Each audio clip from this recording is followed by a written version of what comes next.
Welcome back, everybody, to What's Cooking Today. Paul Stern and Eric Hines with you. Coming up shortly on the program, Erwin Mayfield. Erwin Mayfield serves as cultural ambassador for the city of New Orleans. And President Obama nominated Mayfield to the National Endowment of the Arts. So people talking about not only the what's happening within the city of New Orleans, but people also talk about the arts. And talk about the arts, no better person than to welcome to the program than Grammy Award-winning jazz trumpeter, Erwin Mayfield. And I can't tell you, probably we've been covering the situation with New Orleans just about as long as anybody, especially since we have such a good relationship with many of the restaurateurs out of that great city. Yeah, our good buddy Paul Prudhomme out there in New Orleans. Paul Prudhomme, the good people over at Brennan's, of course. Sure. But equal to the restaurants happens to be the music. And nobody here better to tell us about kind of that musical scene that's going on in the city of New Orleans better than Erwin Mayfield, Grammy Award-winning jazz trumpeter. Welcome to the What's Cooking Show. Hey, thanks for having me, guys. Good to have you aboard with us as well. Tell us a little bit about the flavor of New Orleans. We like to talk about the food so much that we often kind of overlook some of the cultural history as it pertains to music. Why don't you kind of give us a bit of the background? Obviously, I don't think there's a city in this entire country that has more of a musical tradition than New Orleans. Well, I think what's unique about New Orleans, like the food, is that the music is authentically created here. We have a long history that's rooted in many other cultures, but we actually have created an indigenous music, like many of our dishes, that got its start right here in the city of New Orleans. So when you're listening to young musicians even today who are playing, you're still hearing the soul of Louis Armstrong or Jelly Roll Morton or Stephen Boucher, and you can hear that in musicians today like a Wynton Marsalis or a Terrence Blanchard or a Harry Connick Jr., even the sounds of Mahalia Jackson, you can hear all the way down to an Aaron Neville.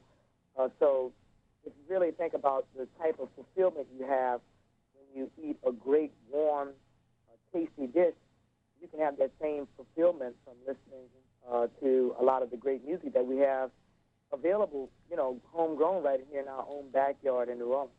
Now, Erwin, how has the, of course, years after the hurricane has hit, how has the music scene been affected in New Orleans? Is it still as live and vibrant as it was before the hurricane?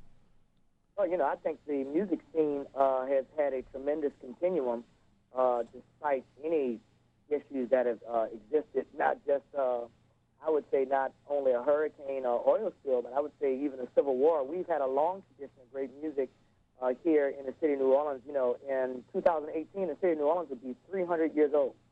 And we have about a level of value and worth of 300 years of investment in music. And you can hear it in musicians like Troy Trombone Shorty Andrews. You can hear it in Nicholas Payton. And you can still hear it in some of the old guys who are playing like at the Preservation Hall here. I have a jazz club here on Bourbon Street. We're open 7 days a week in a Royal Smith Hotel. Music is really, really vibrant. I think New Orleans is in a very creative place. Look, David Simon has his show, Treme, that's on right now, and I think it shows how New Orleans music is kind of the American backdrop. Absolutely. To sound. It sounds like the music is pretty accessible, but is there like a place that people can go to kind of do a little advanced research before coming to New Orleans so that once they get there, they can make the best use of their time? Yeah, you can actually go to neworleansinfo.com. We really like for people to go there so they can recognize a lot of the assets and kind of find what works for them. Everybody's unique. But the city of New Orleans, I think, is really up to the challenge of finding that unique combination of things, be it what type of food you like, or what type of music you like, or what time you like to do it. We must be one of the few places where you can go have a great brunch with music with it at the same time. Well, Erwin, I gotta say, when I had a chance to visit New Orleans, stayed in the French Quarter, and I got to tell you, as you're walking down the street, you'll hear, great music coming out of a lot of different clubs. And, really the music is accessible. You could really feel comfortable just walking into any of these jazz clubs and people will accept you with open arms. I mean, I know there's a lot of cities across the country where you don't get that same kind of feeling, You don't necessarily feel like you could just kind of walk in and just sit at the bar and start listening to great music. But in New Orleans, you really feel welcome into a lot of these jazz clubs and local areas that play music, live music in New Orleans. Well, we don't do these things because they're jobs. We do this because it's our culture. Hospitality is an aspect of the culture of New Orleans. So you may see a guy working in a restaurant or hear a musician playing, but this is not work. This is what we do. We would do it for free. We're going to be doing it forever. And I think that's one of the great things that we have to offer as a city. We offer people that gratitude. We really appreciate folks being a part of the experience of dining, the experience of great jazz, the experience of a wonderful nightlife, the experience of a gospel brunch. We take these things so seriously, and they have a wonderful history to them. I'm really getting the impression, Erwin, that there is something that New Orleans offers that no other city can. It's a love for life. It's a zest. It's a feeling. It's a certain romance that the one man has for another that I think that certainly comes forward when you talk and describe what's going on in that lovely city. I think romance is a perfect word to describe the relationship between New Orleans and its assets. There's a romance with our food. There's a romance with our music. And there's also a romance with the people. We love it when folks come down and we appreciate it and we take it seriously. It's a part of our DNA. I mean, could there be a heaven on earth, and could it be New Orleans?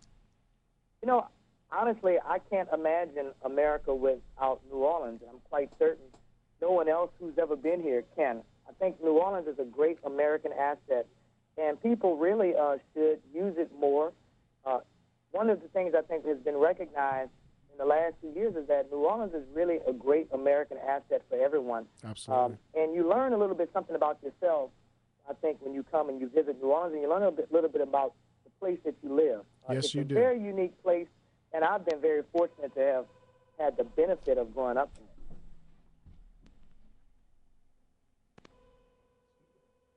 And, of course, we're talking today with Erwin Mayfield, Grammy Award-winning jazz trumpeter. And I think we just lost Erwin for half a second. We'll try to rejoin him. Erwin, you're still one of the questions that came up in our chat room, but I'm sure you get asked this all the time. Any relation to the performer Curtis Mayfield? Well, my first relationship to him is that I'm a big fan of his. That's the first thing. There you go. I've heard that he's a distant relative. I'll take that too. There you go. Hey, if you can get it, take it when you can. I like that.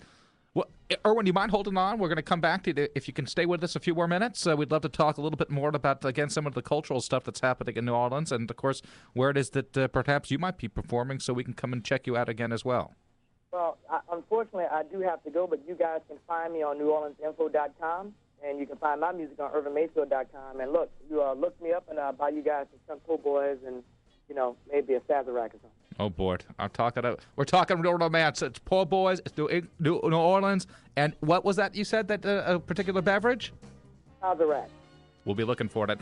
Erwin Mayfield, thank you so much for joining us. Thank you, guys. What's cooking today? CRN Digital Talk Radio.